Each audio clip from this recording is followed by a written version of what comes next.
जय हिंद मेरे प्यारे विद्यार्थियों और मित्रों।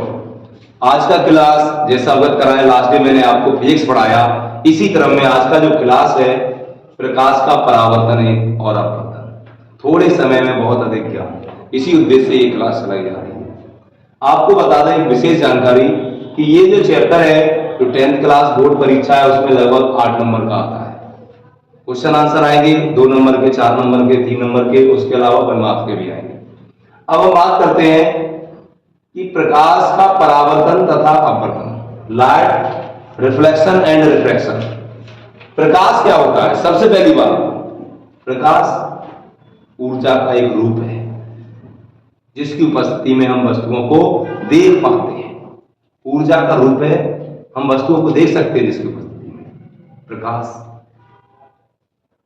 सूर्य मुख्य स्रोत है ऊर्जा का इस पृथ्वी पर, और सूर्य से जो प्रकाश आता है उसकी गति होती है 3 गुणा 10⁸ मीटर प्रति सेकेंड। इस स्पीड से सूर्य का प्रकाश पृथ्वी पर आता है। आगे हम बात करेंगे कि ये घटना है प्रकाश की, प्रकाश का परावर्तन। वही इसको हम डीपली से समझेंगे कि प्रकाश का परावर्तन होता क्या है, उसके क्या नियम। ये पेपर की दृष्टि से महत्वपूर्ण क्वेश्चन है और महत्वपूर्ण क्वेश्चन की हम क्या कर रहे हैं, बात कर रहे हैं। प्रकाश का परावर्तन क्या होता है? प्रकाश का किसी पॉलिश की हुई सतह पर टकराना और टकरा करके वापस लौटना प्रकाश का परावर्तन कहलाता है।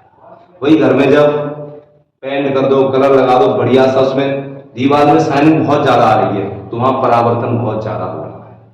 परावर्तन का मतलब है प्रकाश, ये आया आप देखें चित्र में, प्रकाश का किसी सतह से टकराना और टकरा करके उसी माध्यम में वापस लौटना, ये कहलाता है प्रकाश का परावर्तन। अब आने वाली किरण आपतित किरण होती है, जो लौट के वापस जाती है वो परावर्तित किरण होती है। बीच में हमने अविलंब बनाया है, ये इसका क्या है, नॉर्मल है। आपतित किरण के सापेक्ष जो कोण बनता है उसे आपतन कोण कहते हैं, आई से दर्शाते हैं। और परावर्तित किरण के सापेक्ष जो कोण बनता है वो परावर्तन कोण कहलाता है, इसे हम रिफ्लेक्शन एंगल कहते हैं, आर से दर्शाते हैं। इसके 2 नियम है परावर्तन के, सुनना बड़े ध्यान से। एक है बेटा, आपतन कोण का मान सदैव परावर्तन कोण के बराबर होता है। कोण आई बराबर कोण आर, और पूछा जाता है आपतन कोण हमेशा परावर्तन कोण के मान के बराबर होता है। जिस एंगल से किरण आएगी उसी एंगल से वापस जाएगी। जैसा आपतन कोण का मान होगा वैसा ही परावर्तन, उतना ही होगा। आपतित किरण, परावर्तित किरण, अविलंब, तीनों कहां होते हैं? आपतन बिंदु पर स्थित होते हैं। आपतित किरण, परावर्तित किरण, अविलंब, तीनों आपतन बिंदु पर स्थित होते हैं। तो ये परावर्तन को हमने जाना। आगे इसी क्रम में हम बात करते हैं दर्पण। दर्पण क्या होते हैं, कितने प्रकार के होते हैं, क्या इनके उपयोग हैं, आज की टॉपिक में हम इसकी बात करते हैं। देखिएगा, इसकी हम बात करते हैं तो इसमें हम बात करेंगे दर्पण क्या है। तो दर्पण होता क्या है? जब कांच की एक सतह पर पॉलिश कर दी जाती है, कांच की एक सतह पर पॉलिश कर दी जाती है भाई, और दूसरी सतह परावर्तन का कार्य कर रही है, तो वहां पर क्या बनता है? दर्पण बनता है। तो एक सतह पर पॉलिश और दूसरी सतह परावर्तक का कार्य करती है, वो दर्पण होता है। दर्पण 2 प्रकार के होते हैं, एक होता है मेरे भाई समतल दर्पण और दूसरा होता है गोलीय दर्पण, यानी कि प्लेन मिरर और स्फेरिकल मिरर। समतल दर्पण क्या होते हैं? ऐसे दर्पण जिनकी परावर्तक सतह समतल होती है वो क्या कहलाते हैं? समतल दर्पण कहलाते हैं। दूसरे वे दर्पण जिनकी परावर्तक सतह गोल होती है वो गोलीय दर्पण कहलाते हैं। समतल दर्पण का कोई प्रकार नहीं है यहाँ पे हमारे सिलेबस में 10वीं क्लास में। और गोलीय जो दर्पण है वो 2 प्रकार के बताए गए हैं, एक अवतल दर्पण और उत्तल दर्पण। सबसे पहले हम बात करें समतल दर्पण में कि जिसकी परावर्तक पृष्ठ कैसी है? समतल है, वो क्या कहलाता है? समतल दर्पण।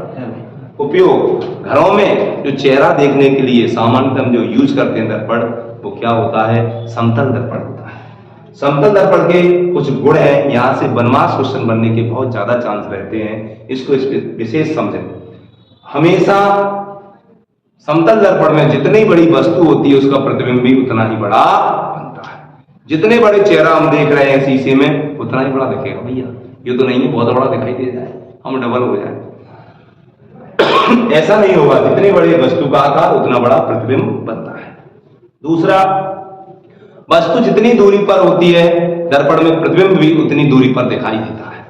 अगर हम दर्पण से 5 मीटर की दूरी से देख रहे हैं तो हमारा उसमें प्रतिबिंब भी 5 मीटर अंदर की ओर दिखाई देगा।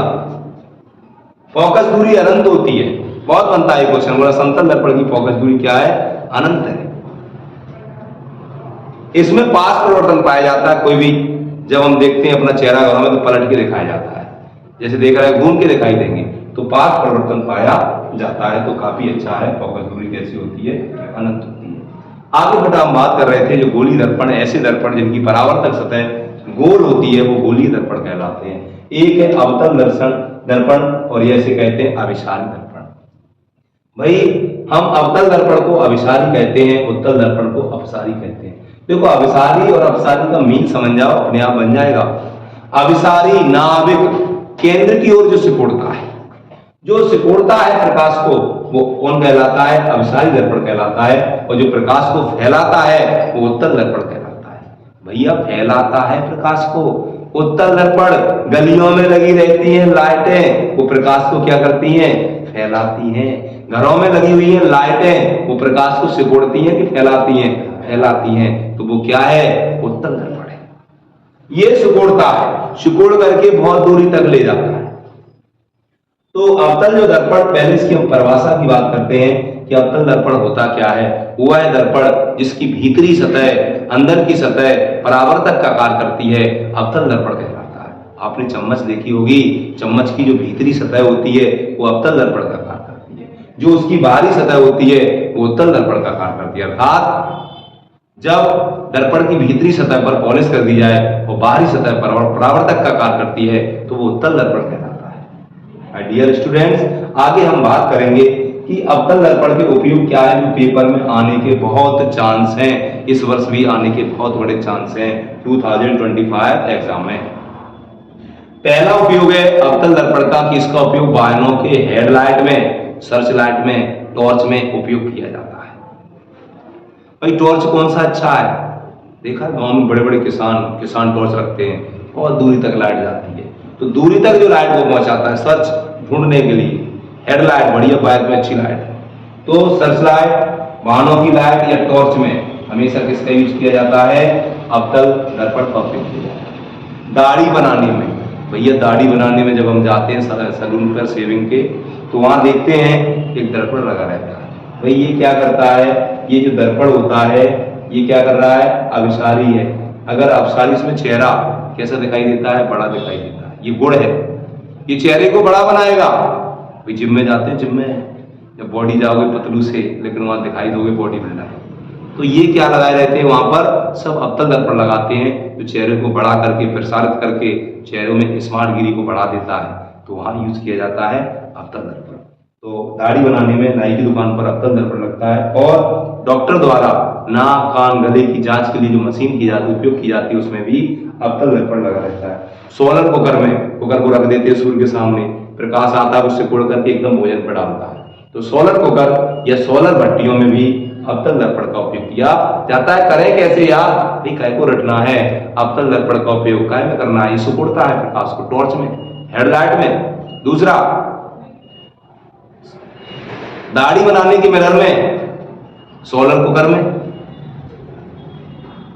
तो इस प्रकार डॉक्टर द्वारा नाक, कान, गले की जांच में ये अवतल दर्पण का उपयोग है। उसके बाद उपयोग है उत्तल दर्पण के, ये प्रकाश को फैलाता है। गलियों की स्ट्रीट लाइटों में हमेशा उत्तल दर्पण का उपयोग किया जाता है।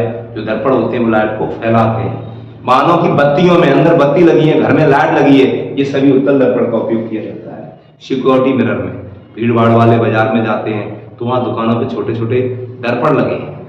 भाई जब दुकानदार सौदा लेने जाएगा, सामान उठाने के लिए जाएगा, तो पीछे से कोई चोरी ना कर ले, उस चोरी को बचाने के लिए, देखने के लिए वहां पर सिक्योरिटी मिरर का काम करता है उत्तल दर्पण। साइड मिरर के रूप में। भाई साइड मिरर में क्वेश्चन बनता है उत्तल दर्पण ही क्यों लगाते हैं? भाई साइड मिरर में उत्तल दर्पण किसी वस्तु का छोटा प्रतिबिंब बनाता है, बहुत बड़े एरिया को दिखाता है, जिससे ड्राइवर चालक अच्छे से क्या करता है, पिछली एरिया को देख लेता है। इसलिए वाहनों की पश्च दृश्य दर्पण या साइड मिरर के रूप में हमेशा उत्तल दर्पण का उपयोग किया जाता है। वाहनों के अंदर की बत्तियों में भी हमेशा उत्तल दर्पण का उपयोग किया जाता है। तो आज के काफी महत्वपूर्ण क्वेश्चन थे, इनको आप बेहतर तरीके से देखिएगा और इनको तैयार कीजिएगा। अगले क्लास में हम आपको बेहतर से बेहतर मोस्ट क्वेश्चन जो 2025 के हैं उनको हम आपको उपलब्ध कराएंगे, क्योंकि मैं PYQ जब से भी 10th क्लास की बुक आई है, 2019 से नई बुक आई है, और तब से जितने भी पेपर हुए हैं उन पेपरों के क्वेश्चन को भी हम लगातार सॉल्व कराएंगे, और अनावश्यक जो क्वेश्चन है उनको हम नहीं कराएंगे। जो पेपर में आते हैं वही क्वेश्चन की हम चर्चा करेंगे। तो हमारे वीडियो को देखिएगा, पूरा अंत तक देखें। धन्यवाद।